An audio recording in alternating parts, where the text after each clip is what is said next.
Good evening. 3 മണി തൊട്ട് മഴ start ചെയ്തു കേട്ടോ. മഴ അങ്ങോട്ട് ശക്തി പ്രാപിച്ച് വന്നപ്പോഴത്തേന് ഒരു കൊടുങ്കാറ്റ് വന്നിട്ട് ആ മഴേനെ അങ്ങ് അതിൻ്റെ വഴിക്ക് കൊണ്ടുപോയി. പിന്നെ കാറ്റിൻ്റെ ഒരു പൂണ്ട് വിളയാട്ടം ഇവിടെ നടന്നു കേട്ടോ. പ്ലാവിൽ കിടക്കുന്ന ചക്കയൊക്കെ ഇതേ ആടി ഉലയുമായിരുന്നു കാറ്റിൽ കേട്ടോ. അപ്പം നമ്മൾ ഇടുക്കിയിൽ ഇപ്പോൾ മഴക്കാലാണോ വേനൽക്കാലാണോ എന്ന് അറിയാത്തൊരവസ്ഥയാണ്. വീടിൻ്റെ വെളിയിൽ ജോലി ചെയ്യുന്നവരൊക്കെ ഒന്ന് സൂക്ഷിക്കണം. വീട്ടിലുള്ളവരൊക്കെ ഉച്ചയാകുമ്പോഴത്തേന് എല്ലാ ജോലികളും തീർത്തിട്ട് അകത്ത് കയറുന്നതായിരിക്കും സേഫ്റ്റി എന്ന് എനിക്ക് തോന്നുന്നു. അതുപോലെയാണ് കാറ്റ് കേട്ടോ. നമുക്ക് ഒരുപാട് പച്ചപ്പും ഹരിതാപവും ഉള്ളതോടൊക്കെ ഭയങ്കര ഇഷ്ടമാണല്ലോ. പക്ഷേ ഈ ഒരു കാറ്റെന്ന് പറയുമ്പോഴത്തേന് ഈ മരങ്ങളെല്ലാം ഇങ്ങനെ ഒടിയുവോ അല്ലെങ്കിൽ നമുക്ക് പിന്നെ കറണ്ട് കാണത്തില്ല, അങ്ങനെ ഒരുപാട് പ്രശ്നങ്ങളുണ്ട് കേട്ടോ. നോക്കിക്കേ കാറ്റിൻ്റെ ഒരു ശക്തി. അത് നമ്മളിവിടെ നിന്നിട്ട് നമ്മളത് അനുഭവിക്കുമ്പോൾ മാത്രമേ നമുക്കത് അറിയത്തുള്ളൂ കേട്ടോ.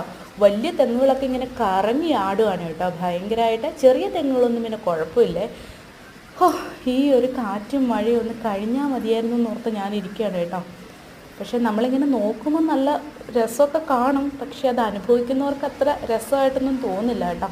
എന്തായാലും മഴയും കാറ്റും ഒക്കെ വന്ന് മാത്രമല്ലേ വരണമല്ലോ, അതാണല്ലോ അതിൻ്റെ ഒരു രീതി. അപ്പം എല്ലാവർക്കും ഗുഡ് ഈവനിങ് ആശംസിക്കുന്നു കേട്ടോ. ഒരു വണ്ടിയൊക്കെ വരുന്നുണ്ട് റോഡിലൂടെ.